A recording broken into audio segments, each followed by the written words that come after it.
Siamo molto felici di questa terza edizione di Interno Verde a Mantova. La città, come ogni anno, accoglie veramente con grande entusiasmo questa manifestazione. Quest'anno sono aperti più di 40 spazi privati che di solito non si possono visitare, sono luoghi di grande fascino, interesse e suggestione.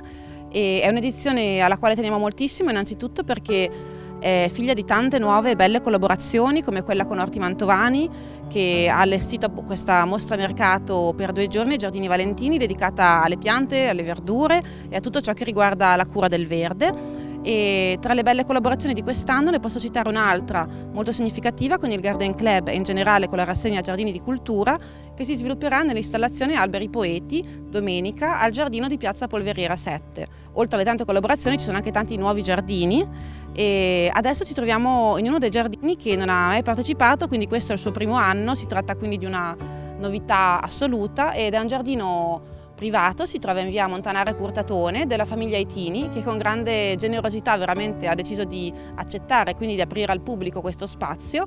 È uno spazio ricavato negli anni 70 dal padre dell'attuale proprietario, geometra Itini, che ha avuto questa felicissima intuizione di non abbattere il rustico dell'Ottocento che si trovava nell'area verde, ma di mantenerlo, quindi di abbattere ciò che era pericolante e tenere il resto della struttura, creando una quinta scenica, come si può dire, una scenografia veramente teatrale in questo spazio davvero molto affascinante.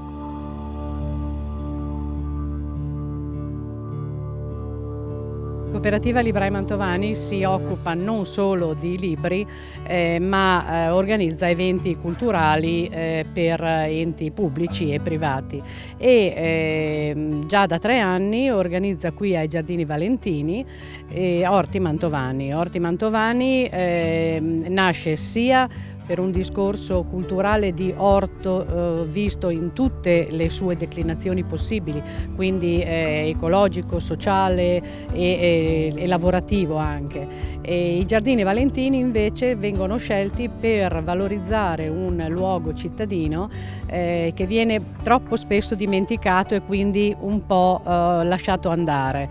Invece con delle manifestazioni e l'organizzazione di eventi questi luoghi diventano sempre più sicuri e più frequentabili dal cittadino mantovano. Abbiamo degli stand di florovivaisti mantovani e non, con una proposta di fiori e semi e bulbi adatta a questa stagione.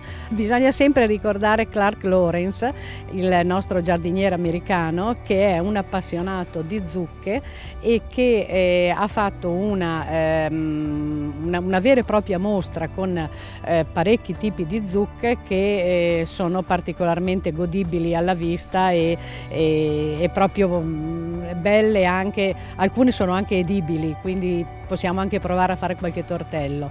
C'è inoltre un disegnatore che le intaglia e le decora.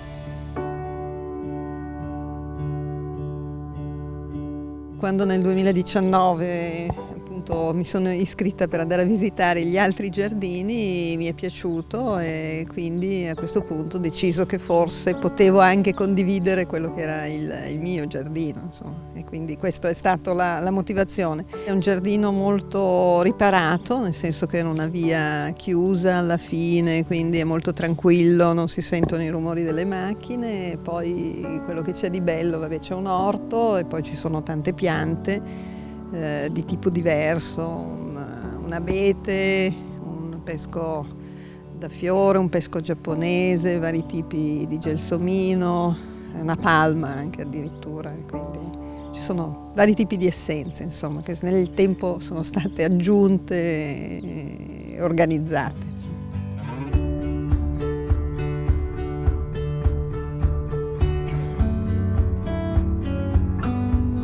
Il primo ringraziamento, come sempre, è ai proprietari dei giardini e tantissimi volontari che ogni anno ci danno una mano a realizzare questo appuntamento. Sono più di 100 quest'anno e tanti di loro fanno parte degli studenti della scuola Virgilio, con il quale stiamo realizzando un erbario contemporaneo della città che andremo a presentare la settimana prossima.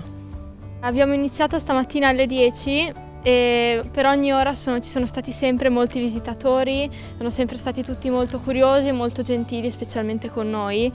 E si sono interessati molto al giardino e a tutte le sue particolarità e infatti ci hanno fatto molte domande a cui noi siamo sempre stati felici di rispondere. Personalmente mi sto divertendo molto a fare questo progetto perché è anche una possibilità di conoscere un po' questi cuori verdi di Mantova, questi giardini interni di Mantova che sembrano sempre, cioè che appaiono molto segreti, spesso non è facile capire cosa ci sia effettivamente dietro un grande palazzo e diciamo questo dà la possibilità a tutti, non solo ai volontari ma proprio a tutto il pubblico di capire e di conoscere anche un po' la storia di Mantova e quindi è davvero una bella esperienza e la consiglio.